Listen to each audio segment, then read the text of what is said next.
एक बार पिता और पुत्र जल मार्ग से यात्रा कर रहे थे और दोनों रास्ता भटक गए। फिर उनकी नौका उन्हें ऐसी जगह ले गई जहां दो टापू आसपास थे और फिर वहां पहुंचकर उनकी नौका टूट गई। पिता ने पुत्र से कहा, अब लगता है हम दोनों का अंतिम समय आ गया है। दूर दूर तक कोई सहारा नहीं दिख रहा है। बेटा, अब हम क्या करेंगे?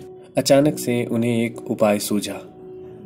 अपने पुत्र से कहा, वैसे भी हमारा अंतिम समय नजदीक आ गया है, तो क्यों न हम ईश्वर से ही प्रार्थना करें। उन्होंने दोनों टापू आपस में बांट लिए, एक पर पिता और दूसरे पर पुत्र, और दोनों अलग अलग ईश्वर की प्रार्थना करने लगे। पुत्र ने ईश्वर से कहा, हे भगवान, इस टापू पर पेड़ पौधे उग जाए जिनके फल फूल से हम अपनी भूख मिटा सके। प्रार्थना सुनी गई। तत्काल पेड़ पौधे उग गए और उसमें फल फूल भी आ गए। उसने कहा, ये तो चमत्कार हो गया।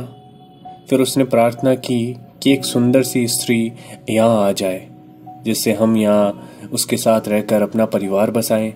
तत्काल एक सुंदर स्त्री प्रकट हो गई।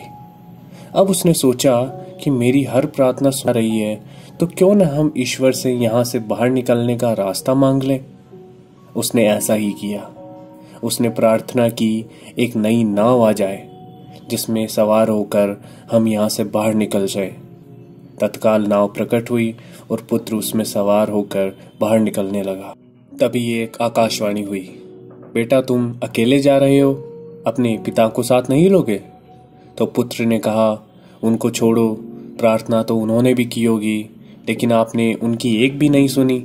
शायद उनका मन पवित्र नहीं है, तो उन्हें अपना फल भोगने दो। आकाशवाणी कहती है, बेटा क्या तुम्हें पता है तुम्हारे पिता ने क्या प्रार्थना की है? तो पुत्र ने कहा, नहीं, मुझे नहीं पता उन्होंने क्या मांगा है। तो आकाशवाणी कहती है, तो सुनो, उन्होंने मांगा था कि जो उनका पुत्र मांगे उसे सब मिल जाए। तो दोस्तों, कहानी का सार है कि एक पिता कभी भी अपने पुत्र का बुरा नहीं चाहता। वह चाहेगा कि उसे सब कुछ मिल जाए जो उसे नहीं मिला हो।